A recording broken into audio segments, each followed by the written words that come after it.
Bapak, Ibu, saudara-saudari yang terkasih, kita akan mendengarkan renungan. Marilah kita berdoa. Kasih karunia dan damai sejahtera dari Allah Bapa kita dan dari anaknya Tuhan Yesus Kristus menyertai kamu. Amin. Firman Tuhan yang menjadi nas renungan bagi kita tertulis dalam Amsal 20 ayat 22. Janganlah engkau berkata, aku akan membalas kejahatan. Nantikanlah Tuhan, Ia akan menyelamatkan engkau. Demikian firman Tuhan.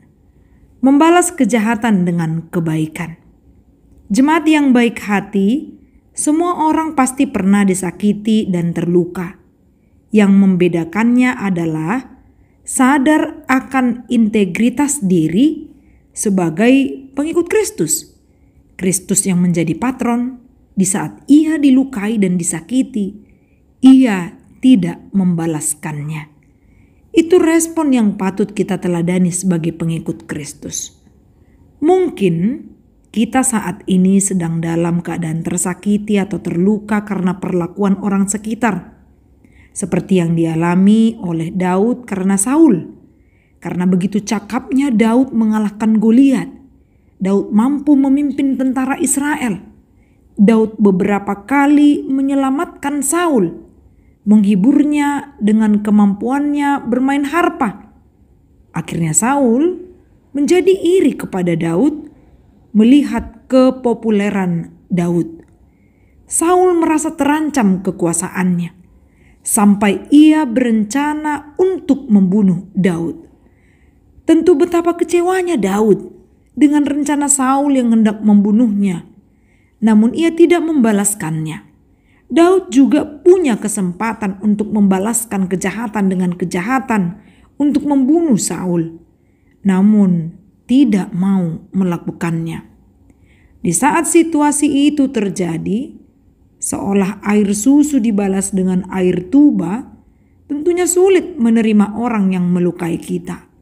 Yang terbaik yang patut kita lakukan adalah berdoa dengan tujuan menenangkan diri atau berdamai dengan diri sendiri agar menghindarkan diri dari kekecewaan mendalam yang berakhir dengan pembalasan.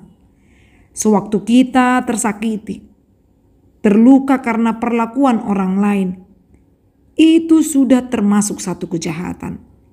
Jika dibalaskan dengan kejahatan, maka bertambah dosa dan lingkaran kejahatan tidak akan terputus, justru semakin berakar. Mari tiru Kristus, teladan hidupmu. Ia mau mengampuni dan melakukan yang baik. Jangan jadikan dirimu hakim atas kejahatan itu, karena Allah juga tidak akan diam melihat kejahatan. Biarlah Allah menjadi hakim atas diri kita dan dunia ini. Dia adalah hakim, Dia adil dan penuh kasih. Amin. Marilah kita berdoa. Ya Allah Bapa yang Maha Pengasih, terima kasih atas napas hidup dan kekuatan yang Engkau berikan kepada kami. Dengan penuh kasih, Engkau tetap memelihara hidup kami. Kiranya teladan-Mu yang penuh dengan cinta kasih itu menjadi pandu bagi kami. Dikala kami terluka dan disakiti oleh orang-orang di sekitar kami, ajari kami dengan kasih-Mu, mampukan kami mengampuni orang di sekeliling kami dan mau melakukan kebaikan sebagai ganti kejahatan yang telah mereka lakukan terhadap kami. Di dalam nama Yesus Kristus kami berdoa dan bersyukur. Amin. Salam sehat, Tuhan memberkati.